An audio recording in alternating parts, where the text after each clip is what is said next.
મને કંઈક ઈશારો કરે છે. શું ઈશારો કરે કે હરિનો માર્ગ છે સુરાનો નહીં કાયરનું કામ. કારણ કે પરમાત્માનો માર્ગ મેળવવો હોય તો સુરવી કુમારીની જરૂર પડે, સુરવિતાની જરૂર પડે.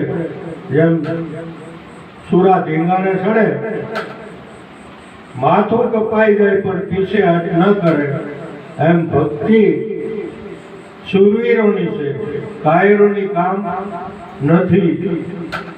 હરિનો માર્ગ છે સુરાનું નહીં કાયરનું કામ.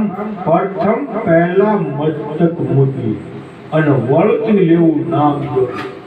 અને નામ જેને જાણ્યું એને સર્વે જાણ્યું, એને જાણવું ન પડે બીજું કાંઈ. એ નામે પાતક છૂટે, નામે નાશે રોગ, નામ સમોવડ કોઈ નહીં, જપ ધીરજ ને યોગ. તો नाम है क्या? तो के नाम है इंड में, नाम है पिंड में, नाम का एक न्यारा नगर बसाया. कहे कबीर मिले कोई संत जवेरी तो नाम निकट करिए. एक तो नजीक અને નક્કી કરાવીએ. નામ નામ કહેવાથી નામ જડતું નથી.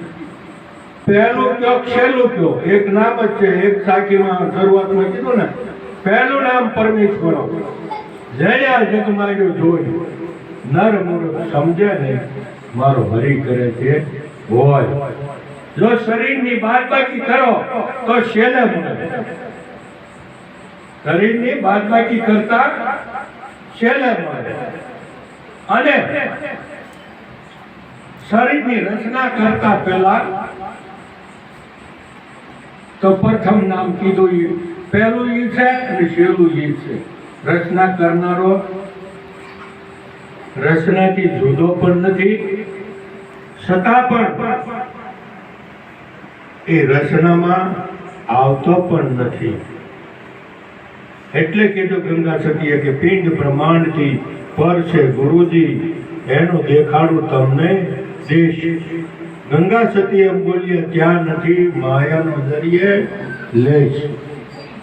પણ આપણે ફસાણા છે ક્યાં? અવતારવાદમાં ફસાણા. અવતારવાદમાં ફસાણા છીએ એટલે આપણને આગળની વાત સમજાતી નથી. આપણે કદાચ એમ માની કે રામ કૃષ્ણ અવતારી થઈ ગયા એટલે આપણે એનું નામ આવે તો આપણને બહુ ગમે.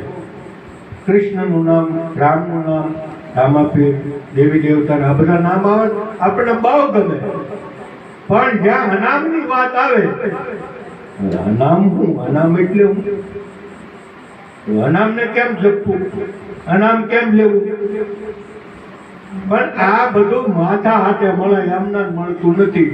આપણે આખે આખું રહેવું છે. જેમ મહેંદીના પાનને આખું રહેવું છે, લાલ કલર કાઢવો એ કોઈથી મેળ ખાવાનું નથી. જે આપણું આખાપણું છે, આખાપણું એટલે અહંકાર જે છે, અજ્ઞાન છે. અજ્ઞાનનું નામ જ અહંકાર છે. અને અજ્ઞાન એટલે શું? આ બસ 3.5 હાથના શરીરને માની લીધું કે આ શરીર એ જોવા કુરજીભાઈ, બસ આ એટલે કુરજીભાઈ. આ તો શરીરનું બોલી તો થાવું મટકું છે. તમારું વાસ્તવિક તો પ્રથમથી છે. અને આ શરીર નહીં હોય તોય હશે, શરીર છે તોય છે, અને નહીં હોય તો હશે. તમારું વાસ્તવિક સ્વરૂપ એવું છે. એટલે અષ્ટવક્ર જનકને કહે છે, હે જનક, તું પહેલાથી જ મુક્ત છો, તને કોઈ બાંધ્યો જ નથી. પણ તારા મનથી તે માની લીધું છે કે મને બંધન છે.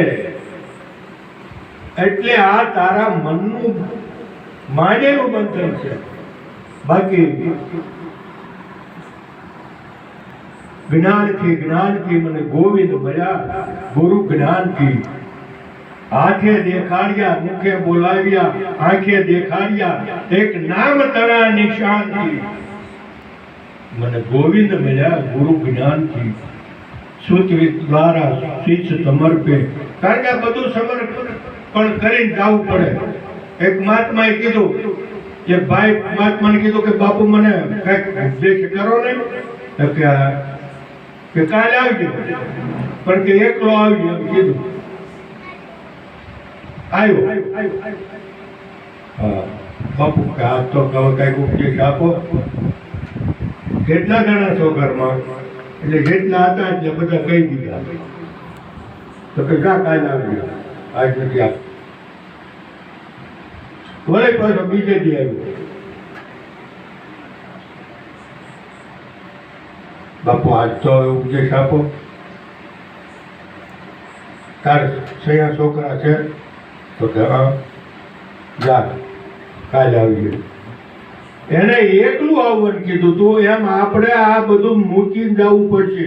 અને એ મનથી સૂતની તો દારા, દારા એટલે પત્ની, સૂત એટલે પુત્ર, શીશ સમર્પે એ પામે રસ પીવા જો નથી.